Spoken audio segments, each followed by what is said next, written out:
26 जानेवारीला प्रजासत्ताक दिनाच्या परेडमध्ये यावर्षी राजपथावर महाराष्ट्राच्या चित्ररथात पंढरपूरची आनंदवारी अवतरणार आहे। अमेरिकेचे अध्यक्ष बराक ओबामा यांच्या प्रमुख उपस्थितीत भारताच्या राष्ट्रपतींसमोर महाराष्ट्राचा चमू ही सुंदर आनंदवारी सादर करेल। महाराष्ट्राच्या भागवत पंथाची अनोखी झलक टाळ वाजवणारे आणि दिंडी घेऊन निघालेले वारकरी पाहण्याचे भाग्य बराक ओबामांना लाभणार आहे।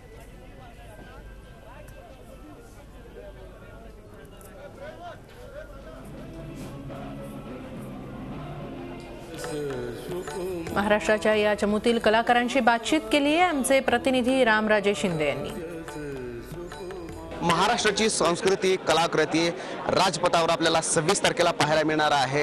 अमेरिकेचे राष्ट्राध्यक्ष बराक ओबामा सुद्धा असणार आहेत। असंच म्हणता येईल की पावले चालती राजपथाची वाट। आपल्या सोबत आहेत संतोष भांगरे जे की या संपूर्ण संचलनाचे प्रमुख आहेत। त्यांच्याकडून जाणून घेऊयात की ही राजपथाची वाट गाठण्यासाठी आपल्याला किती कालावधी लागला, कसं ही संपूर्ण प्रोसिजर झालेली आहे।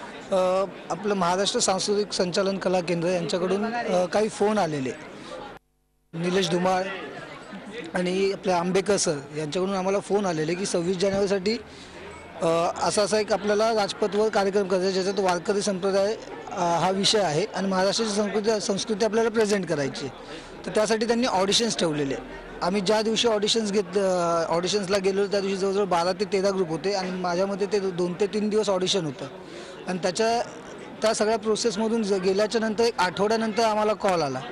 मग बऱ्याचशा मीटिंग झाल्या, नक्की काय महत्त्व आहे या कार्यक्रमाचं, किती जण लागणार आहेत, काय करावं लागणार, डिटेलिंग वगैरे हे निलेश धुमाळ, आंबेकर सर, संजय पाटील सर यांनी सगळ्यांनी आम्हाला समजावून सांगितलं। 26 तारखेला संपूर्ण महाराष्ट्राचे पाऊले चालती राजपथाची वाट हे पाहायला मिळणार आहे। बराक ओबामा सुद्धा असणार आहेत, नरेंद्र मोदी असणार आहेत, राष्ट्रपती असणार आहेत।